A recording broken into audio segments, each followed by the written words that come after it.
Demonio. Dinaja. Abarera. Legos. Ram. Ori. Banish. C10. Demonio. Dinaja. Abarera. Legos. Ram. Ori. Banish. C10. Demonio. Dinaja. Abarera. Legos. Ram. Ori. Banish. C10. Demonio. Dinaja. Abarera.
Demonio. Dinaja. Abarera. Legos. Ram. Ori. Banish. C10. Demonio. Dinaja. Abarera. Legos.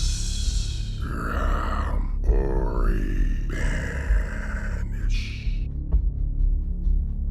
C10. Demonio. Dinaja. Abarera. Legos. Ram. Ori. Banish. C10. Demonio. Dinaja. Abarera. Legos.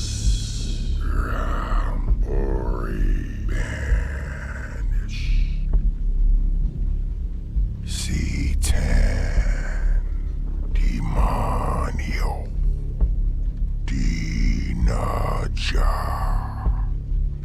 Abarera.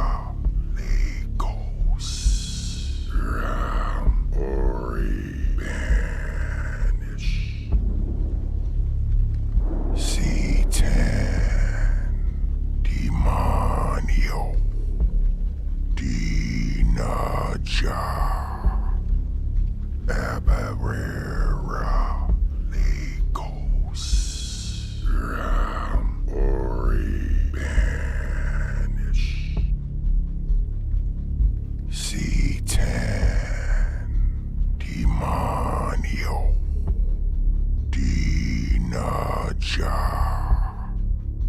Abarera. Legos.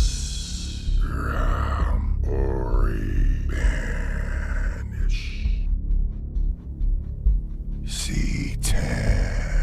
C10. Demonio.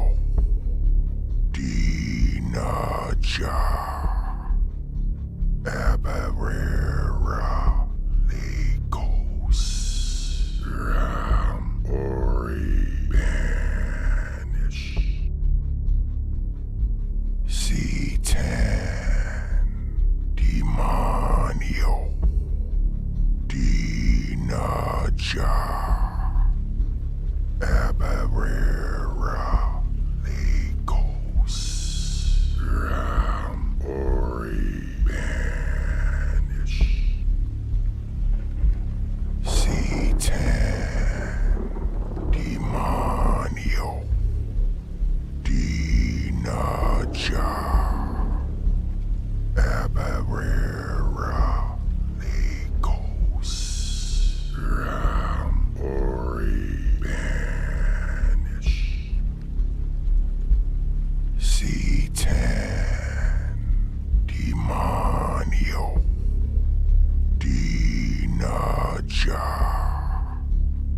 Abarera. Legos. Ram. Ori.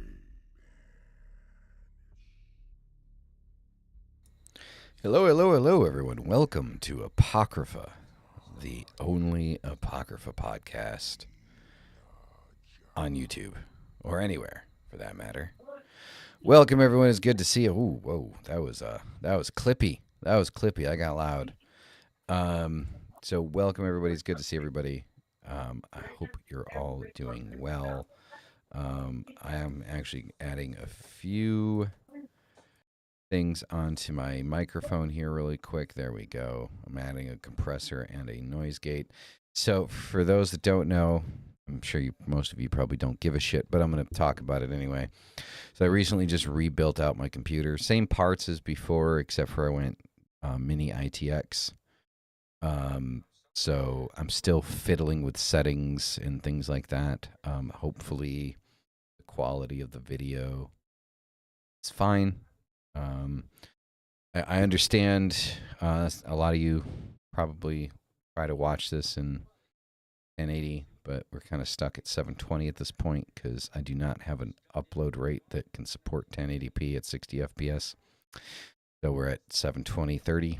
So I do apologize for the drop down in quality, but it is what we are do at this particular point in time.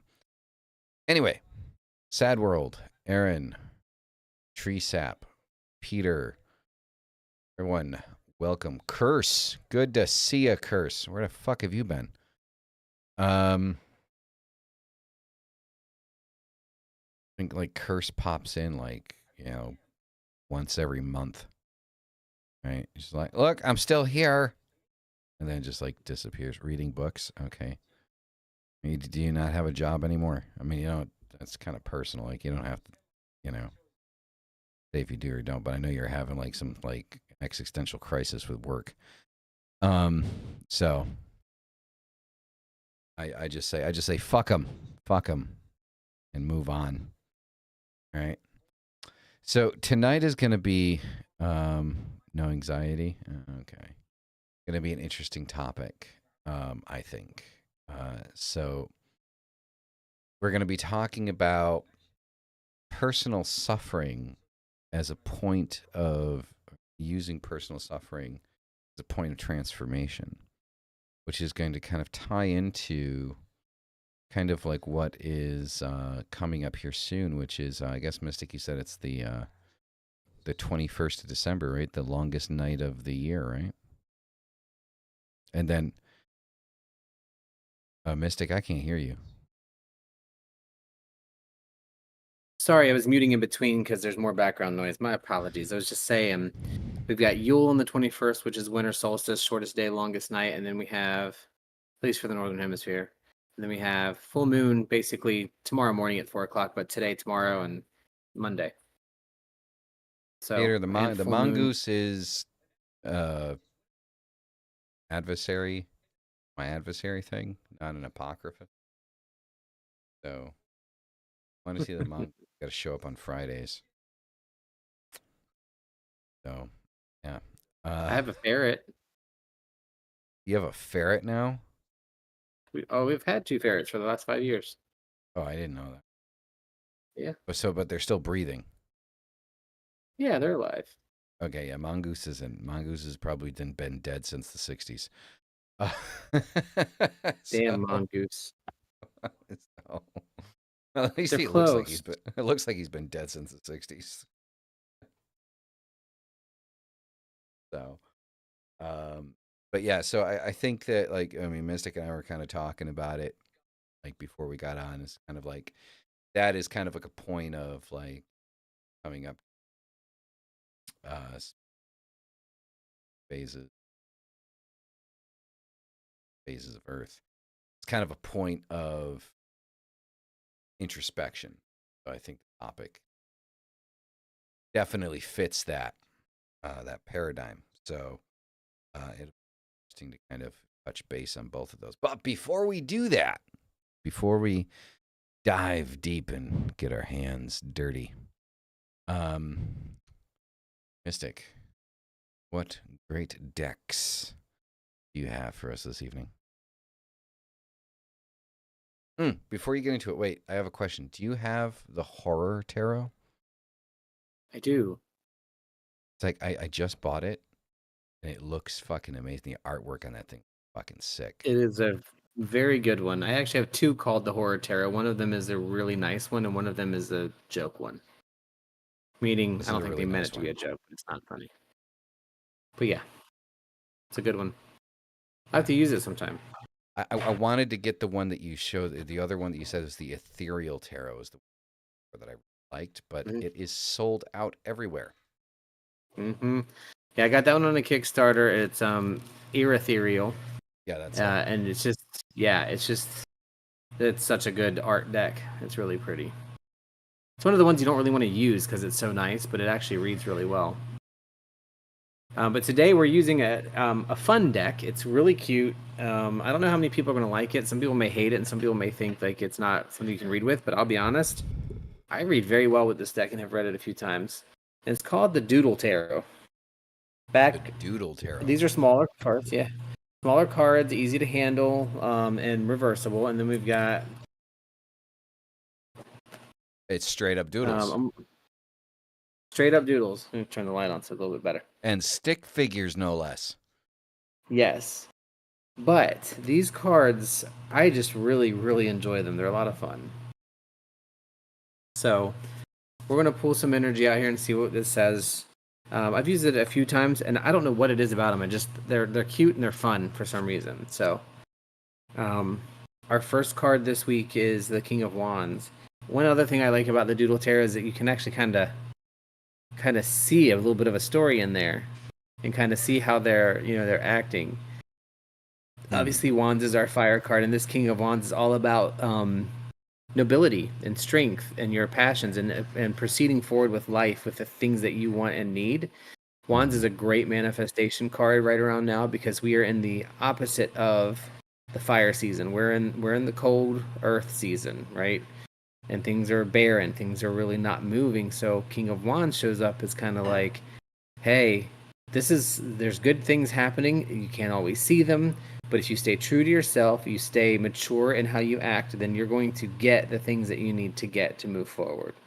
For me, the court cards generally represent a person or an individual in your life. So this either represents you or somebody nearby that's going to help you embody the spirit of this loyalty, this maturity that you need to move forward. So really good portent card to start with. Our second card is my favorite in the entire deck. In any deck. Sorry, I just threw cards on the dog. Which is the Magician.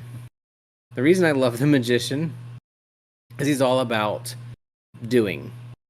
Using all of the magic that you have. And you can see in pretty much any Magician, you have representation for all of the different elements in here. You've got the wands, you've got the coins, you've got, or pentacles, whatever you call them. You've got the cups, and you've got the swords right here. They're always all represented, and that means the Magician knows how to use all of his tools to get what he needs and to manifest. And that is all what the Magician really focuses on. So we have this process going on with us. We've got, our King of Wands kind of helping us out here.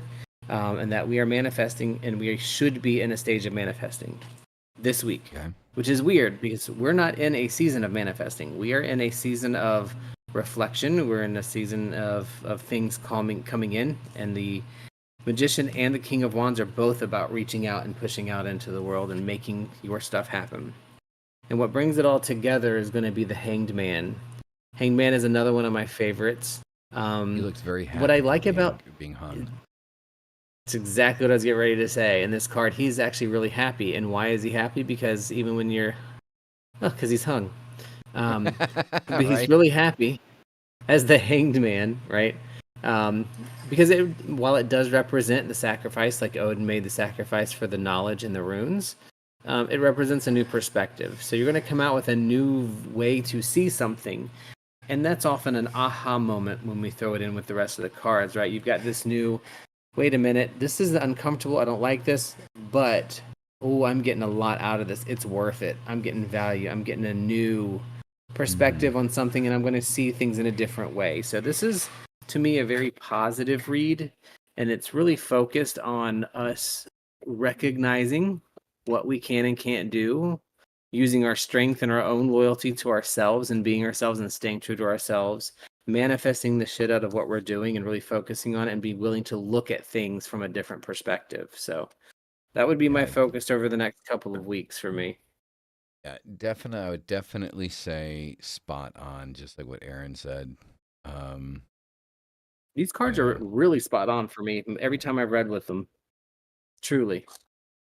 Cute little deck. It's just, you think you're getting a joke almost, like a funny deck. And while it is like 9 of Swords on the bottom here. Yeah. Like, you can figure out what that means, right? Like, it's actually has meaning. It doesn't follow right or weight at all, but you can. I know what the 9 of Swords means. Is it supposed to look like a composition notebook, like on the front of it? The back is. Yeah. Which, by the way, and inside, if you can see the lines are there, but the camera's not picking it up, but they are there. I mean, yeah and no, because I don't know of any composition notebooks that have holes in them. They have binder holes. Ours do actually. We have one here. Really? Okay. Which is very strange, yeah, and they're just built in. But I will also say we actually have a deck called the Composition Notebook deck. Yeah, doesn't surprise me, man. Doesn't surprise me at Yeah. all. But a cute deck, and it's really inexpensive. I think this was like $15, 10 or $15, and Yeah. I got it Yeah, at a the big horror haul. tarot that I got was on sale for 24. So that's why I picked it up, Mm, because it was on sale, and it has I'm gonna have to red go look where edges. mine is. Yes, I definitely have that one. Yeah, I that's one thing I kind of jumped on, because this is gonna be my first tarot deck with like foil edges. Yeah, I love the look of foil edges, but I hate that the foil edges wear out over Mm, time. And that first yeah, moment when they start wearing out irritates me, but then when they're really used, it actually is kind of neat. yeah.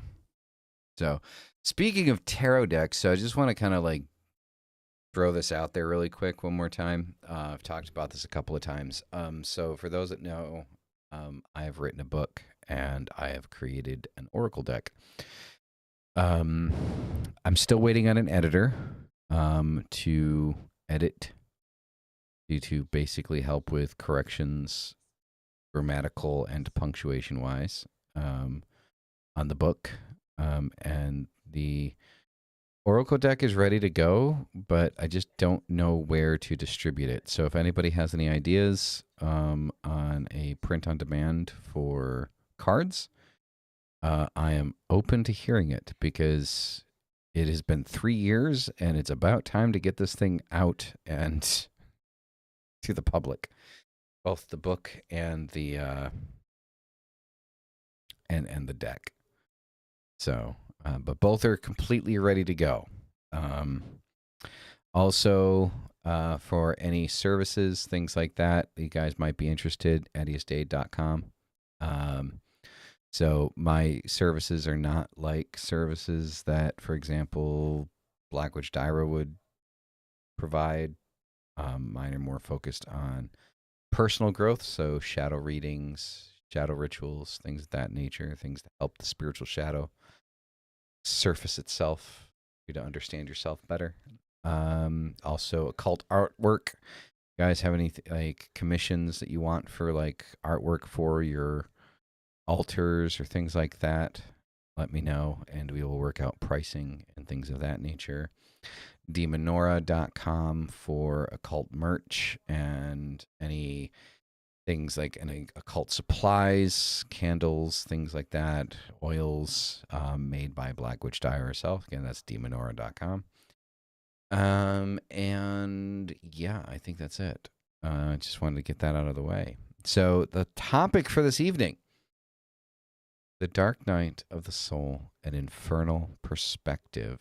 So first, as we jump into this, let's talk about the main topic, right? So using pain and suffering as like a crucible for transformation. So I think most transformation happens. You know, Curse, before we started the show, I actually said that. I said Dark Knight like Batman. Mm-hmm. And you know what? I mean, if we're gonna be completely honest here, it's not too far off. Where the topic isn't too far off if you think about it from a Batman perspective. So if you look at Batman and what Batman went through, sad world, you're Batman. Well, okay, rock on. At least, like, I mean, what are you doing watching me if you're Batman? Like, I mean, it's it's dark outside, right? But anyway, so like the whole Batman perspective works because, like, as if you want to take it in a lighthearted way.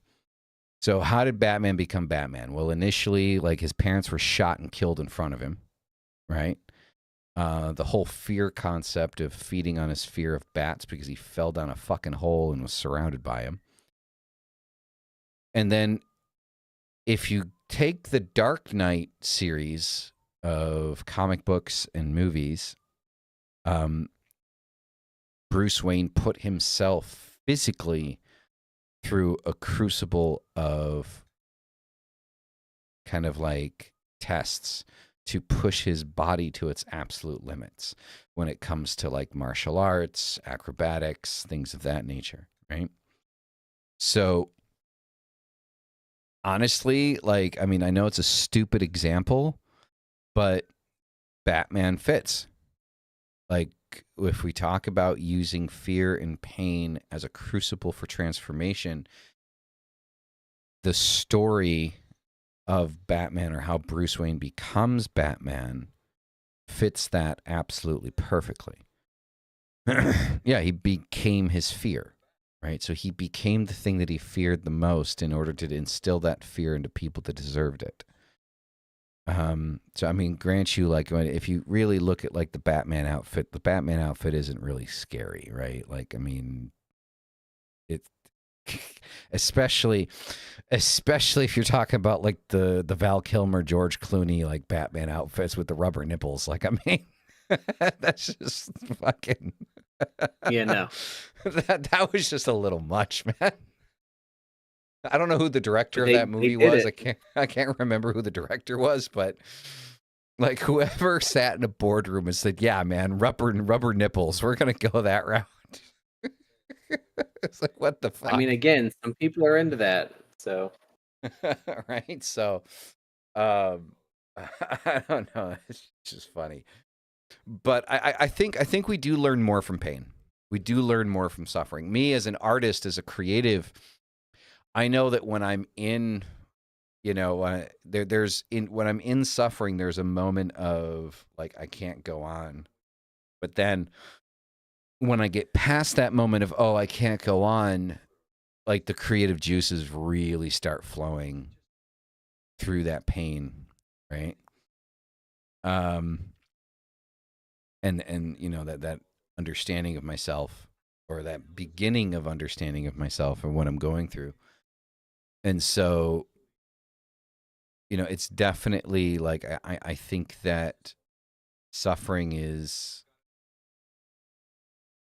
built almost for um transformation, that alchemical process, you know, spiritually speaking. Dude, you look like that dude from fucking, like, you're making me think of that dude from like Mr. Gadget, like the bad I guy haven't that's seen always it. petting a cat. Like, you never Oh see his yeah. face, but you always see his hand petting a cat. I don't know why she's climbing up. She doesn't usually do that. Like, just because of the, like the lighting and shit. Like, now Dr. Claw's at it, yeah. So like I'm Dr. just like, Claw. you know, I'm waiting for like the Inspector Gadget music to pick up. Do do do So do do do do do do. yeah, Vector Gadget. yeah, exactly. Go Cheers if you Gadget motherfuckers, like, go. if anybody in the chat knows who Inspector Gadget is and you have watched that as a kid, you are my As a people. kid, yes, but not. I've never watched the movie. You know what? I did watch the movie, but the movie came out when I was like a preteen teenager. So like when I was like 12, 13 was when that movie came out. I don't remember it for shit, but you know, like I know that I watched it. And it was so good that not even Netflix fucking picked it up. Like, if Netflix doesn't pick your shit up, like, you know you made a shit movie. Mm-hmm. Because Netflix will pick fucking anything up. What about Catch the Pigeon? I don't know what you're talking about right there, man. Based on Get Smart. Never heard of that one. Yeah. Yeah, based on Get Smart. Get Smart was funny. Old show. Never saw that one. Transformers, you know what? I was never really into Transformers as a kid. Like, I definitely got more into like Power Rangers. I was doing more like Dragon Ball Z, Power Rangers, the original X-Men cartoon. Fuck That was my yeah. big one. Yeah. X-Men cartoon and all the anime that went Like, with dude, it. I can see the intro sequence and hear the music in my head for when it comes to the X-Men. Mm-hmm. Now I have seen Get Smart. I used to see it a lot of times late at night on like TV Land and shit. The shoe phone? Wait, is that an Inspector Gadget thing? Probably. Yes. I used to watch Nick at Uh, Night when I was a kid. Nick at Night. Oh yeah, oh yeah. God, everybody would watch Nick at X-Men Night. '97. Yeah, exactly. Hmm. Yeah, it's fucking that's fucking like Chef Kiss shit right there. Yeah. Shoe phone from Get Smart. Oh no, I have no idea. Yes. Well, I've seen it too, Camilla Lee. So Camilla Lee. Sorry if I said that wrong. So I'm right there with you. How did we get on this topic? I don't What were know we supposed to because be talking we about? started talking about Batman and it just kind of Like devolved from there. super dark, deep fears drive your, are the crucible for change, and we're like, They're like, yeah, Inspector Gadget. Inspector Gadget. Right? Well, I mean, if you Go, think about it, Gadget, okay, well, if you go. think about it, so all right, so breaking it down societally speaking, like if we think about superhero movies, like superhero movies are kind of like the fables of gods of today, right? The only Uh-huh. difference is like we know that it's fiction, right? We know that it's not real. Um, but like if you think about the stories that were told about Odin and Thor, back in the day, it was very much the same thing. Like fucking Odin and Thor, they were fucking superheroes for their time, right? So if you look at, Spider-Man and Batman and Wolverine and stuff like that, like those are like the modern day gods, right? You know, the the individuals that have abilities like I mean shit Superman, right? Like I used to hate Superman, and then recently, like you know, Dyra kind of laughs her ass off about it because I sat here while I was working and didn't have anything to do. I watched 6 hours of Superman. So that I was was kind never a of Superman fan. neither was I. But then I started watching. It's like okay, no, that makes sense. You know, Well, you know what, Peter? Like Robin Hood is more of a political statement than it is kind of like an empowerment statement, like looking at kind of like a spirituality, right? Um, because Robin Hood, things like Robin Hood or like V for Vendetta, for example, talk about like government overreach, right? Like so the government overreaches and takes advantage and takes more than what they're due and leave people fucked up, and then somebody has to step in to kind of like create balance, right? And it's kind of a comment of standing up for your own rights, right? Is more what like Robin Hood is about. Like I would definitely wouldn't call Robin Hood a superhero. um but Folk hero, maybe. yeah, folk hero perhaps, but definitely not a superhero. Especially X-Men, I wasn't so much of a fan of Avengers. I think X-Men were more relatable, and yeah, I mean, yeah, I mean, there's definitely a level like where I think X-Men were just fun, like in my opinion. The one Well, thing always X-Men also irritated me. represented the outcast. What's that? So X-Men represented all of the people who were the outcasts. Yeah, exactly. And I think like the one thing that always pissed me off about the fucking movies, going completely off topic here, they never showed the Sentinels in there. Like they towards the end, the last movies, they were talking about Sentinel services and stuff, but they never showed the Sentinels. Like they never got into like the Sentinels roaming around and capturing mutants and shit. Like I always thought that would make for a good movie. Anyway, we're getting completely fucking off topic here. So Mystic, let's talk about the moon phases and what's coming up here soon, and how it is a point of retrospect and how the reading can play, like what we talked about in the reading, how that can play into it. Because you did say that there's a bit of a contradictory to the season compared to Hmm. like what the reading is. So, what's your take on that? I love Storm too. Storm was Yeah, the same. phenomenal, but Jean Grey was the most annoying, by the way. Um, that's not a hot take. That So, was my I favorite. mean, That was my favorite. That and Wolverine. yeah, Wolverine too, but Rogue. I mean not Rogue. Jean Grey. Just it's like I don't know, just whatever. Phoenix maybe, but Anyway, so yeah, cycles, right? Where we, at least for myself, I'm very try to be focused on the cycles of things, and that's something really important for me to really work on. So we're paying a lot of attention to current cycles. Right now, we have a full moon tomorrow, which we generally hold a full moon the day before, day of, and day after. So this is the cold moon, and it obviously is such because it's cold out. Couple that with the time of the year that we're in, because the full moons go year round. But you couple the full moon that we have right now, which is on one of the longest nights of the year, coupled right next to the winter solstice, or what we celebrate in this house as Yule, is the longest. It's the solstice. It's the longest night and the shortest day of the year. So back in the wherever forever it goes, right? The moon would be the source of light for an exceedingly long period of time, from like 5 p.m. until 7 or 8 a.m. in the morning, which means we had a lot more time to go hunt. So we'd be able to improve our stores for the winter. We'd be able to see better at night and be able to do more at night. So that was one of the reasons why the full moon in the winter is so special. Because again, the days are shorter, but the nights, the long nights, you have your new moon dead black, right? But you've got your full moon giving you all this light this entire time, so you can continue to do things at night. What's different is our read was very focused on fire, maybe a little bit of air. So you've got the magician, which does represent all elements, but it's an action card, and action really speaks to the fire side of things. We had a king of wands, and we had the hanged man. Now the hanged man is probably not so much fire, but all that does talk about action in that read. Right now, this time of year is all about reflection.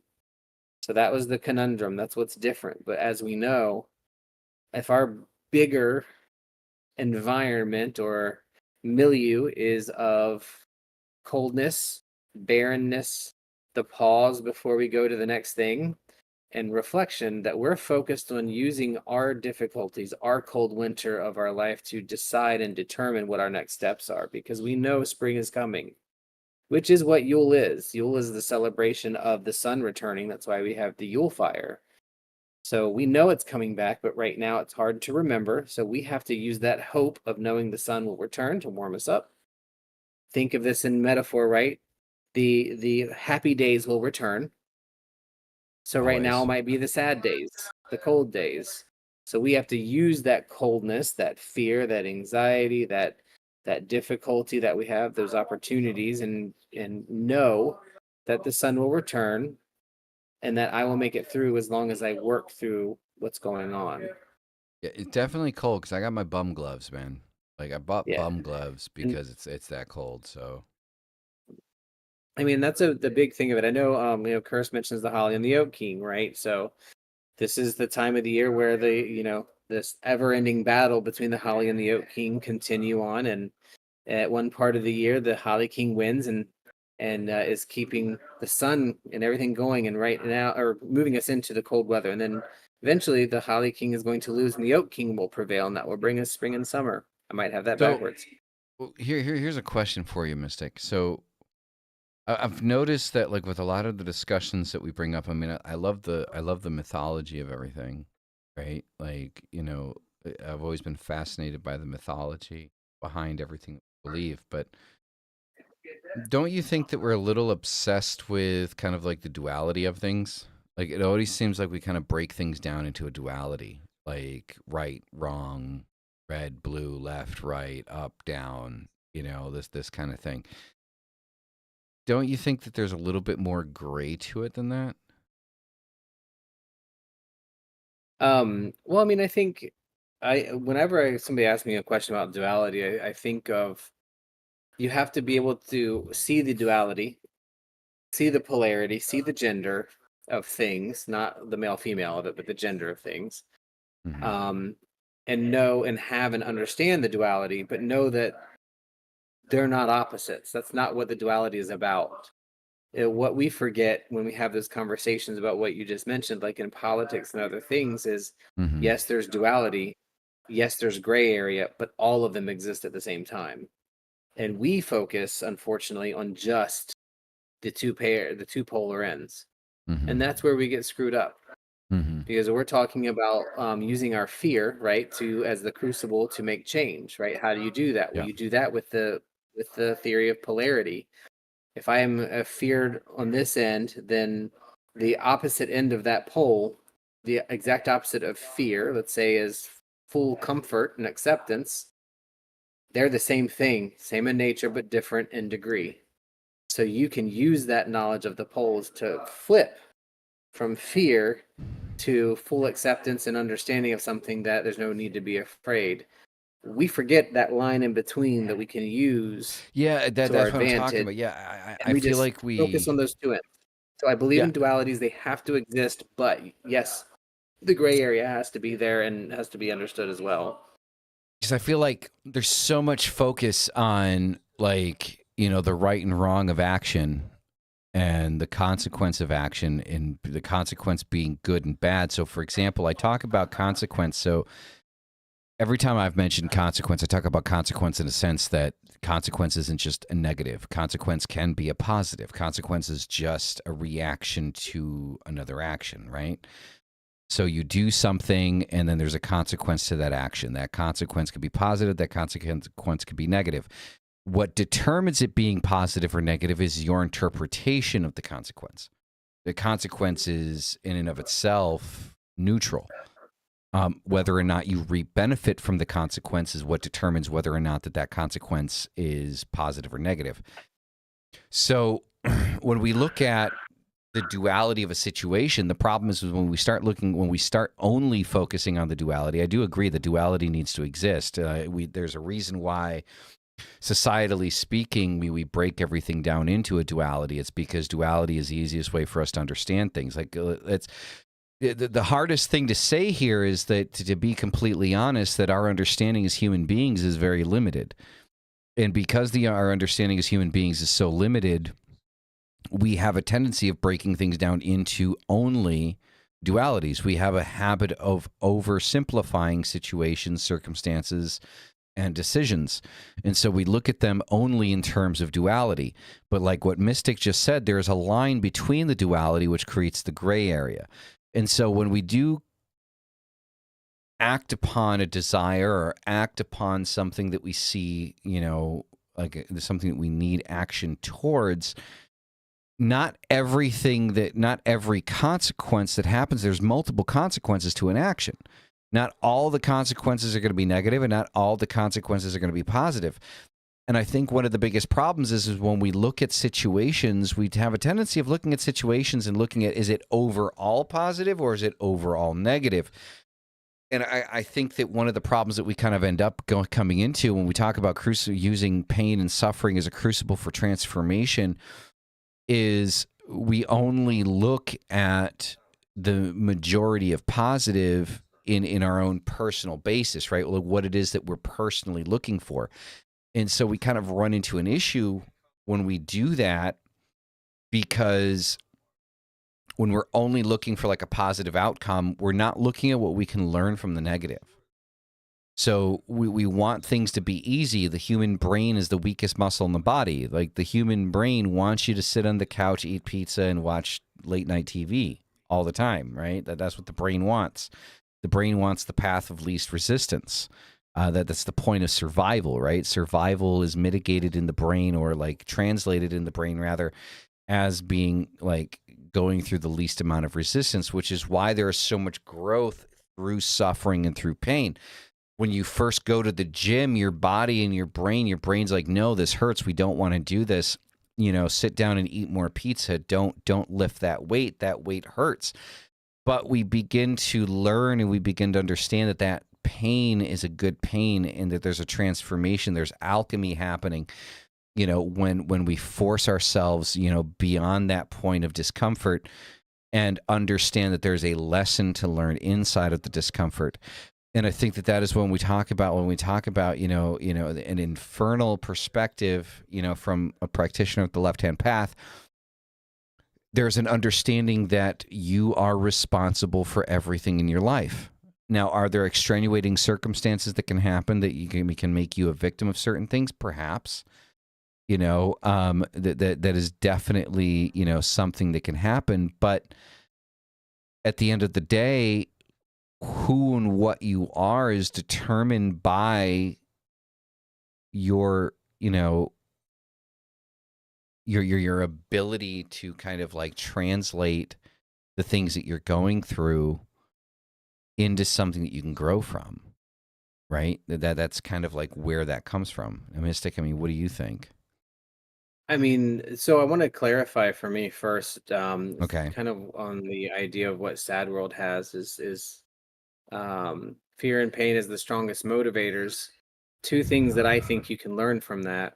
That is true, and there's a lot of things before pain happens. So we know Mm-hmm. pain is a warning sign, right? So we're talking about physical pain, even mental pain, but we're talking just about physical pain to explain the idea. But before it becomes pain, it's discomfort. And before it's discomfort, it might be an itch, right? So you have early warning signs of how to manage these things before they get to that level of being this intense motivator. And we have to learn to move on those early signs and symptoms. It's the same with mental health. That first time we learn the same type of skills, you have an itch, you scratch it, but if you scratch it enough that it breaks open, you're going to bleed. It's going to hurt more. You have to learn not to do that, and that's your coping mechanisms, right? With mental health, it's finding a way to kind of put that through. And the reason I think that needs clarified is I don't believe pain is a requirement to alchemize or to create change, but it is definitely usable that way. I And I think think it that is a very motivates good though. way to do it. Huh? It motivates the change. Like, so where you're in a comfortable It is, position, more normal, but you it's not don't need it. necessary. No, it's Yeah, not. It's it's not not a requirement. necessary. It's not. But if you're comfortable where you are, why would you want to move outside of that? It is like the discomfort, the Well, just irritation, seeking that discomfort is different than alchemizing your pain to be a positive, though, right? That's already happened. We're talking about tense now, right? So if we're seeking discomfort actively, then our mental state is probably already ahead enough that we know how to recognize those early symptoms true. because we're now seeking things to go outside of it. But when we get to the pain point and we haven't recognized it, that means we haven't had the tool to identify it early on. I agree with that. But I agree. so it's just a timing thing for me, and that's the clarification isn't whether or not we have pain because we do, and pain is the stronger motivator. No, no doubt about that. To me, it absolutely is the stronger motivator. But it's good when we can start learning how to scratch before we start cutting our arm off, right? And that's the same thing I think from a spiritual perspective. We start identifying that we're going down this path of pain and discomfort, and we identify it where it is, and we work through it in whatever our way is to work through it. And using your spirituality is a great way to do that. It's like a way to. Yeah. I haven't talked about it in a long time, but I don't know if you remember my allowance box. I used to talk about it all the time. I picture a little box right here, and when something happens, whether it's an emotion, a feeling, an idea, a thought, or physical, whatever, I put it in the box. Because once I separate it from me and it's in the box, I can then start looking at it and identifying it and poking it and observing it in different ways and trying to Yep. work through it from that perspective. And that is one way you can use your pains to change something and cause a motivation to a positive way. I mean, that's not Definitely. just positive self-help either. It's literally transformation because you're never going to stop all pain. Some pain's going to hurt more than others. And the other thing I guess I should say here is that I think it's okay to also break down one of my favorite quotes, and I can't remember who said it, but it is absolutely okay to lose your shit and go completely off the deep end and off the rails, but don't live there. Move back. Yeah. No, I think that right there, that what you just said, I think that should be the cornerstone basis of the left-hand path. Is that it's Let it out. okay? Do it. Yeah, exactly. It's okay to feel whatever it is you're feeling. Whatever, it doesn't matter what it is. It could be anger. It could be sadness. It could be whatever the fuck it is. It's okay to feel that, but don't live there. So, for example, like I'm sad about the fact that that's why Baphomet exists. Exactly. Mm-hmm. I'm sad about the situation with my son. I'm torn up inside about it. Right now, some people might not notice that. Right at this stage of things, because it's been about a month now since I've spoken with my son, and I've never gone this long without speaking to my child. And it sucks. It hurts. It really does. It constantly hurts. It's a consistent thing.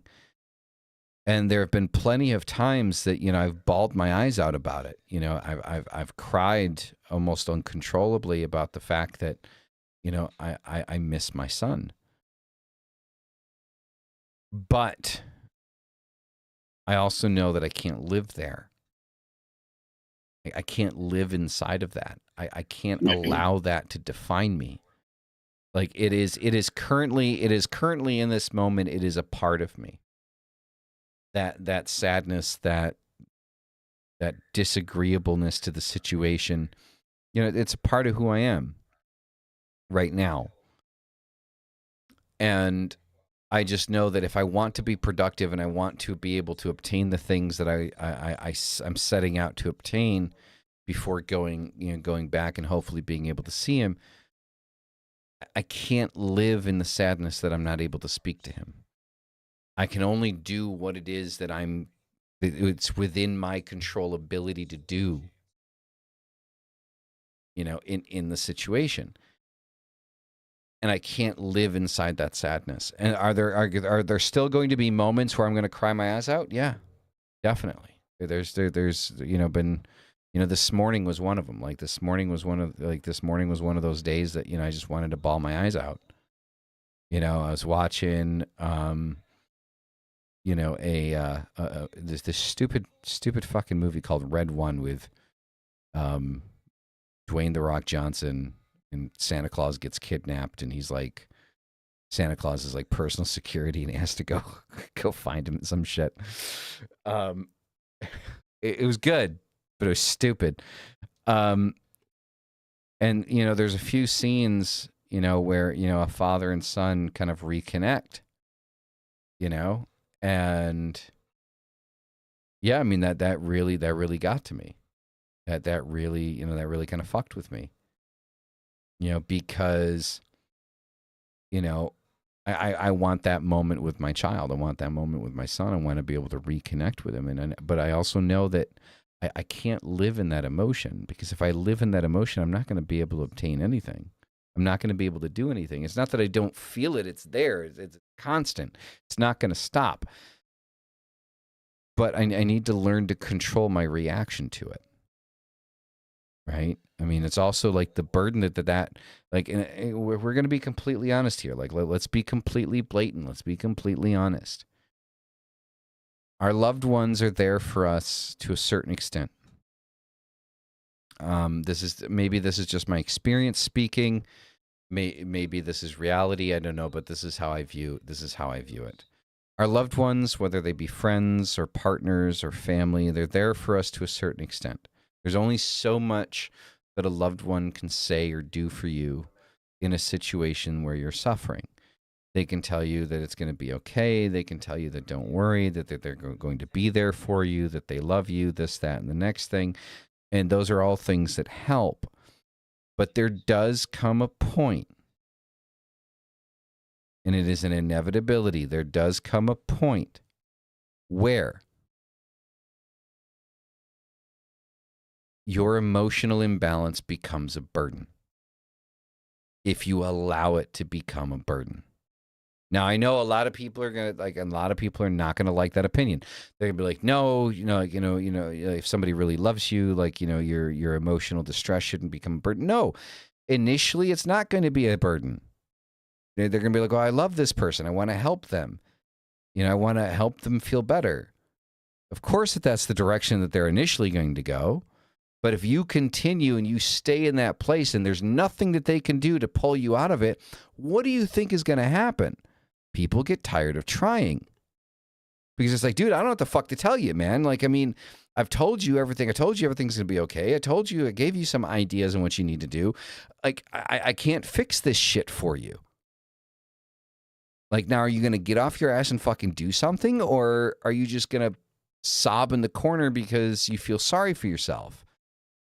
And it's kind of understanding, like, and that's a harsh way of putting it, but, and maybe that's what you need. Maybe you need, a little bit of time to feel sorry for yourself, and allow other people to disconnect from you. But I don't think that that's a healthy thing.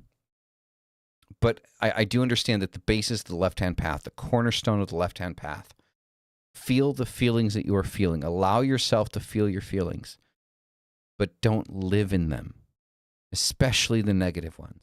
Because even living in the positive ones is a bad thing, because like living in the positive ones can make you an idiot to what's actually going on around you and oblivious to things that you need to be careful about.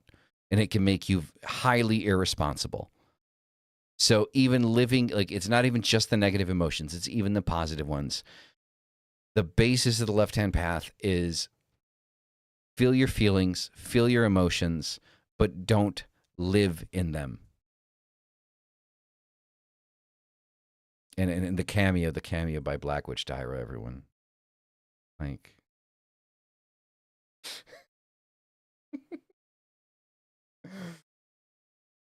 she is not feeling well, so she's hanging out on the couch, which is why she's not with us tonight. So, but she's being well taken care of.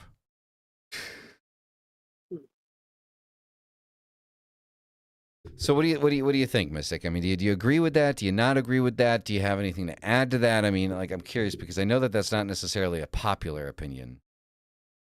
Well, I mean, you rounded up with the same thing that I said at the beginning, right? It makes that piece important. You cannot live there. That phrase. I wish I could remember who said it though, because it's just always been so poignant to me to be able to say that. That you can have and you should have your emotions. You just can't live there. Mm-hmm. As far as the rest of it, I agree to a point. I think it's a very, very personal and independent.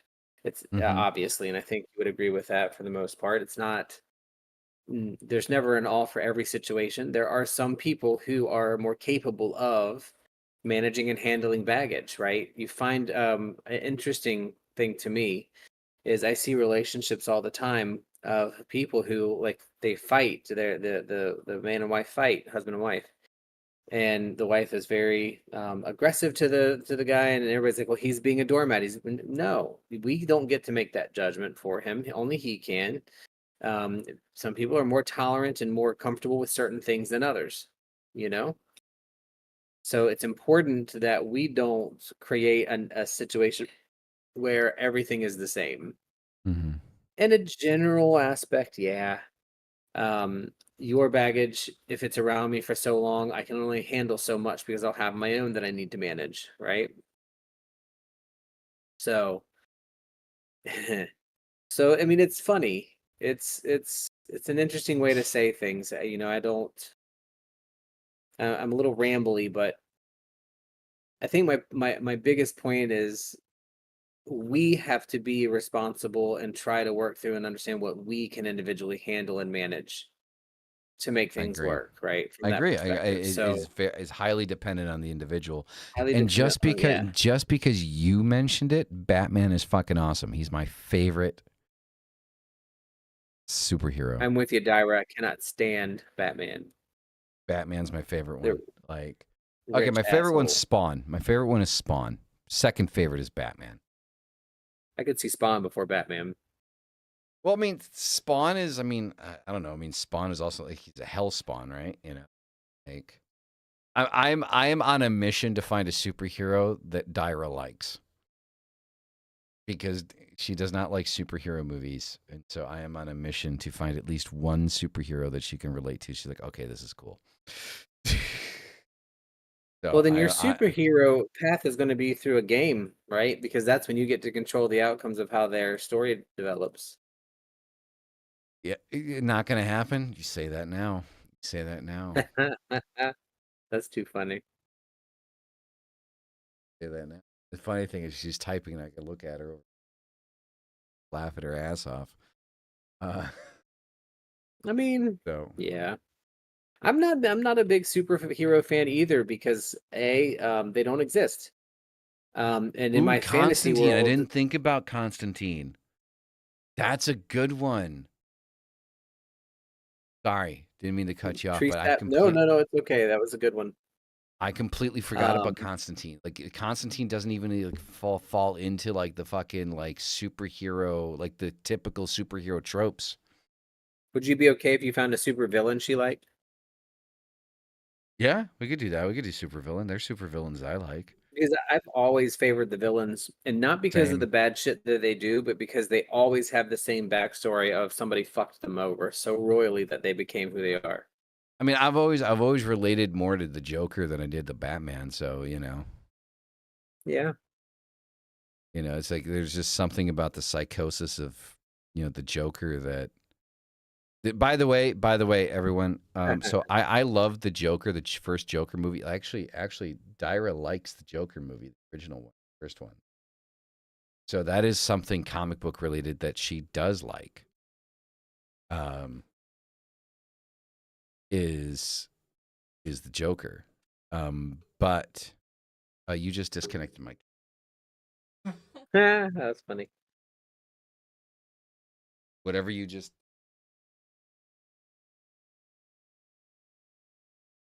Let's see how long it takes him to get it fixed. Well, I mean, she's just pulling plugs out because she doesn't want to lay on the couch anymore. Want to hear about Batman or superhero. No, no, no, no, no, no, no, no, no, no, no, no, no, no, no. That's too funny.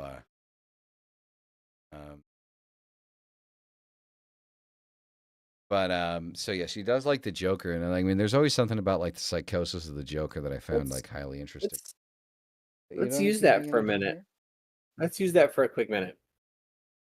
We talk about superheroes, and we talk about supervillains, right? And we apply that to polarity on the like the Hermetic principles of same in nature but different in degree. So those two things, supervillain, superhero, are on the same path. So there's really not that much difference from those two polarities if you agree with that idea that, same in nature, different in degree.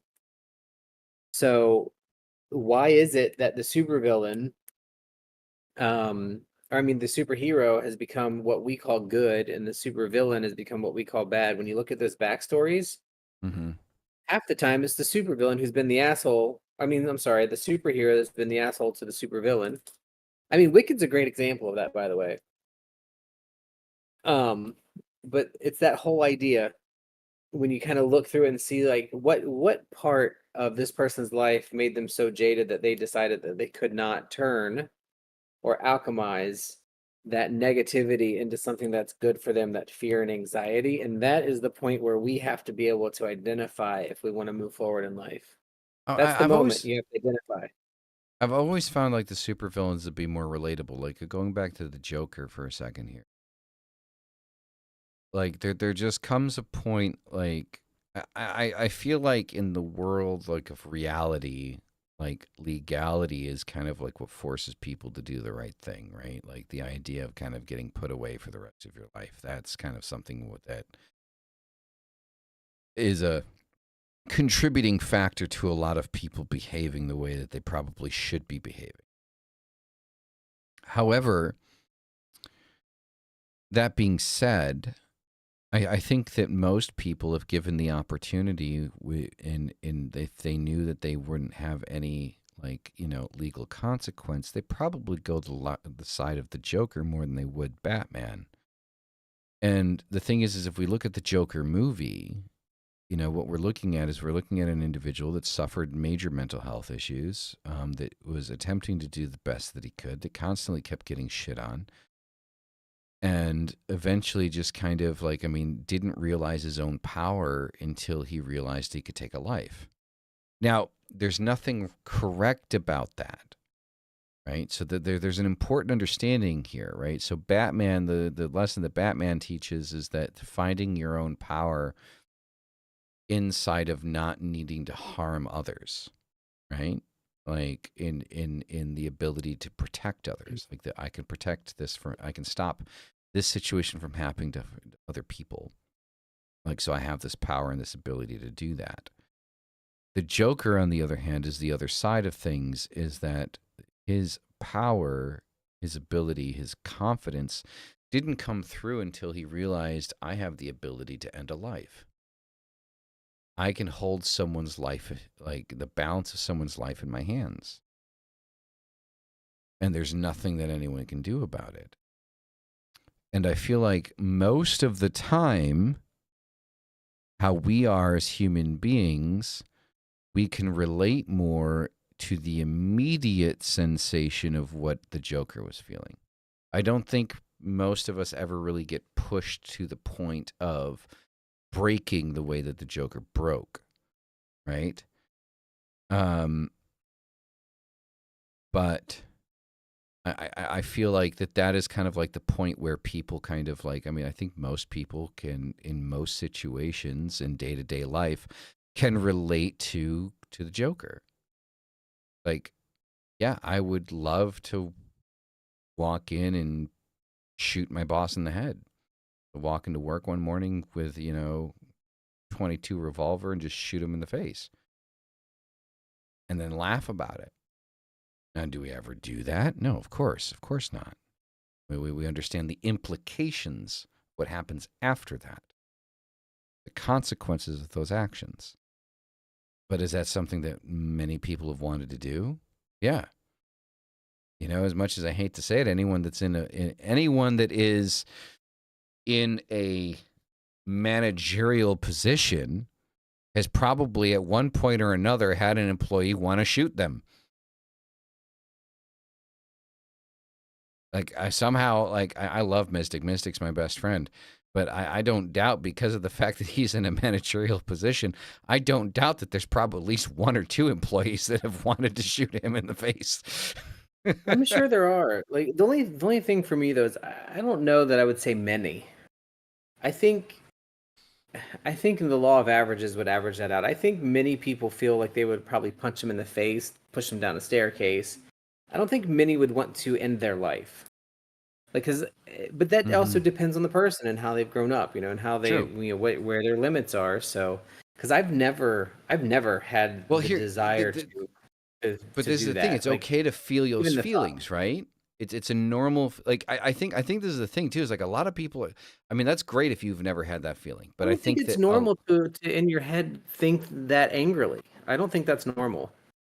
But then, define normal, sure. We can go down that route. That's a whole nother show. I've definitely had that thought in my head a few times about a few people. I think I'm sure if somebody does something to attempt to remove your basic level of safety and security, that might be true. But not in the general course of work or the daily things or the things that we do. I think if it's something that you sit on and it's something that you like, if you watch like how the movies play it out, right? It's like, so it's, they feel the emotion and then they dive into the emotion, and that's where the psychosis comes in, right? They dive into the emotion. They elaborate on the emotion. And I think it's normal to get so frustrated with someone, whether a boss, employee, or family member or whatever, it'd be like, I could just totally fucking punch you in the face right now.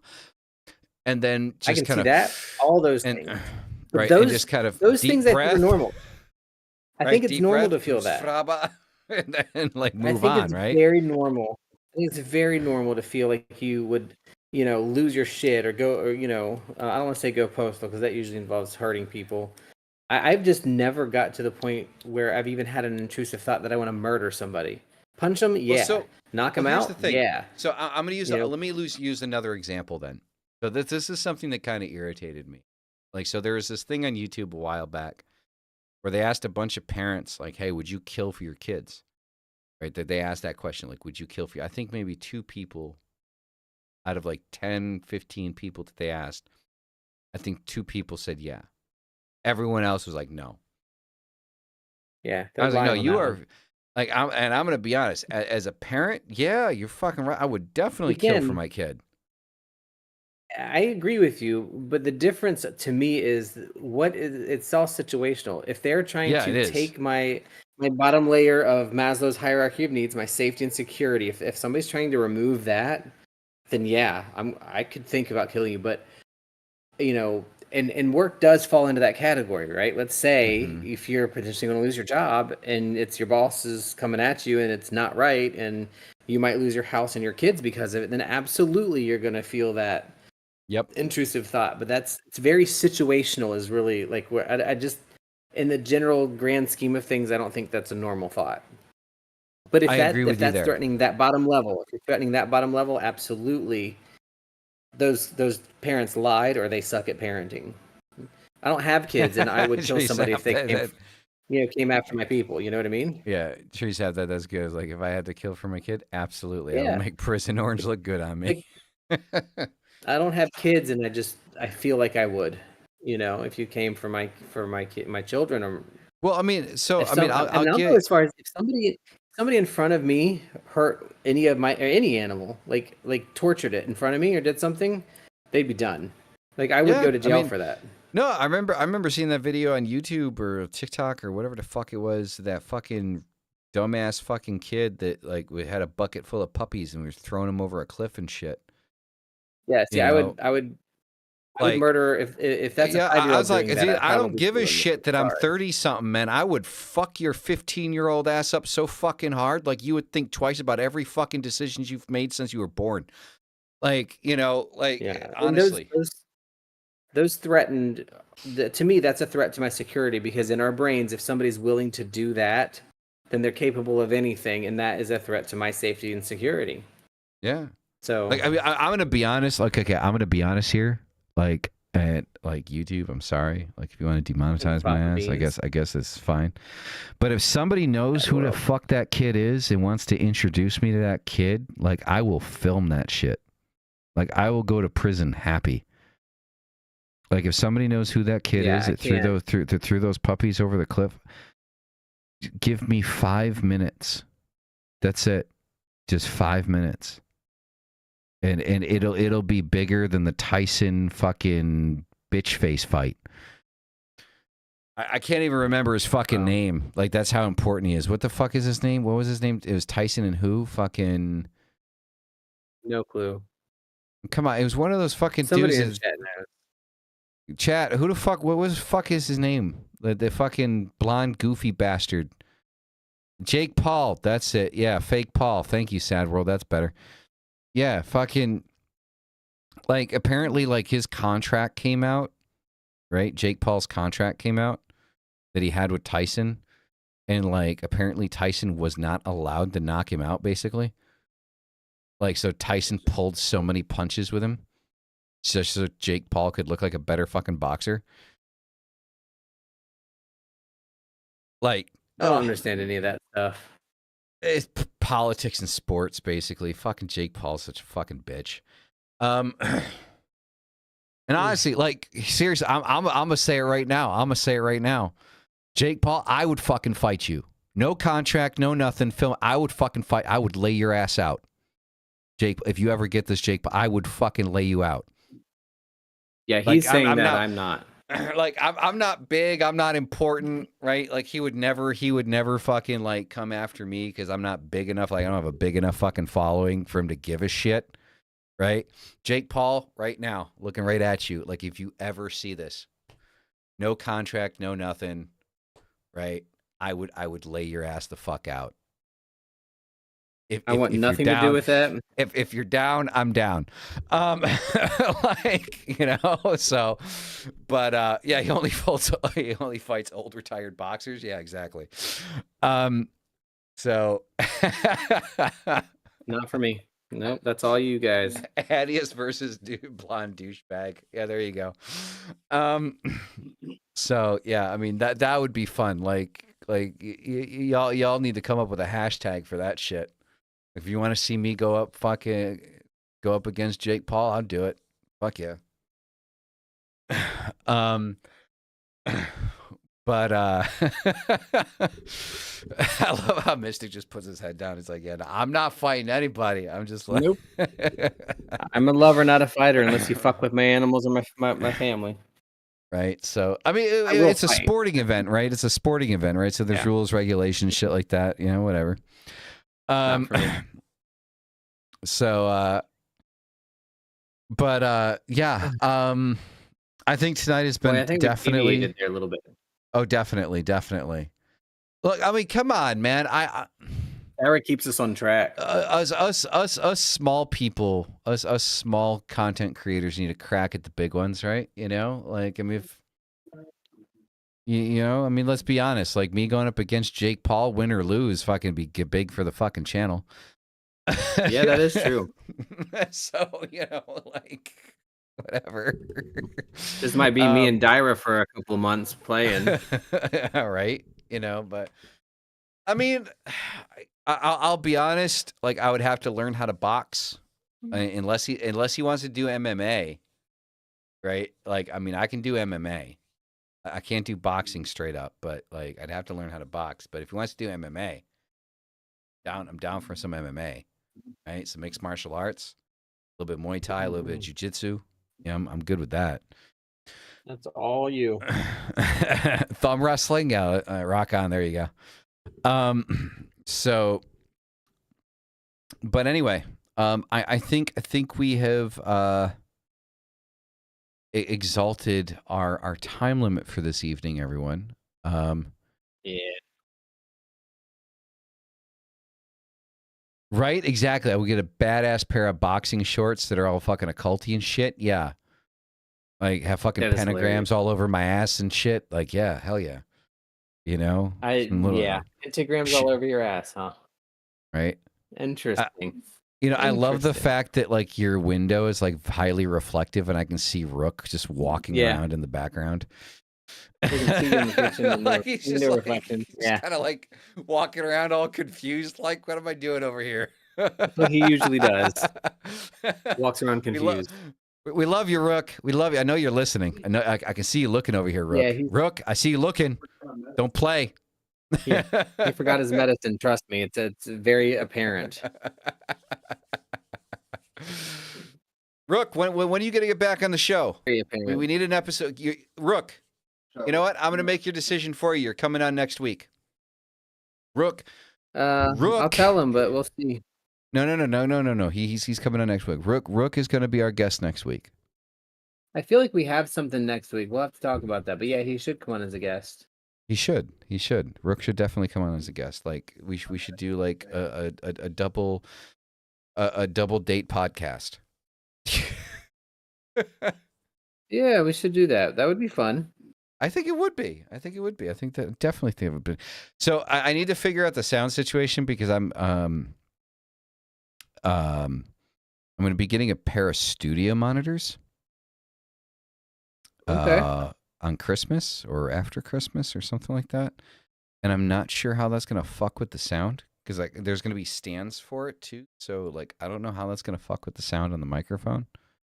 And having Dyra on and shit, like I don't know how that's going to work. I have to try to figure that shit out. Anywho, that is going to be it for today, guys. We are going to end it right there. Discord party, fuck yeah. That's another thing I do want to start getting back into. I do want to start doing some of the after party, after show shit, where we hang out on video in Discord. I think maybe if not next week, then the week after. Like we should definitely start doing that. At least I don't want to do it every Saturday because that's just going to be a pain in the ass for everyone. But Yeah. at least once a month. At least once a month. Like we'll choose like a solid, consistent, you know, second or third Saturday of the month, and we'll do like right. So same here, and we'll just hang out for an hour or two, like after the show. Like all of us, right? Crack open some drinks, some kava, some gummies, whatever. Tree sap. I know you'll feel my pain with this one. Delta 8 is illegal in England, and I had to leave behind my gummies. I'm so sad. Like I would totally fucking rock a gummy right about now. I'm so sad that I can't. Like stevia would be amazing. But anyway, that being said, any type of mind altering substance over here is completely illegal. Like England sucks monkey dick. I'm probably gonna get arrested tomorrow for saying that. Anyway, So that is going to be it for today. You guys are fucking amazing. Thank you, everybody, for coming out here. Paranormal Witch, Aaron, Tree Sap, fucking Neutrino, everyone that is in the chat. Sad World, fucking, if I missed your name, Curse, if Camille, all of you, thank you so much. You guys are fucking beautiful fucking souls. You're amazing. I love you. Thank you for being here. And as always, kill thy fucking self. We'll see you in the fucking next one. Peace the fuck out. Deuces.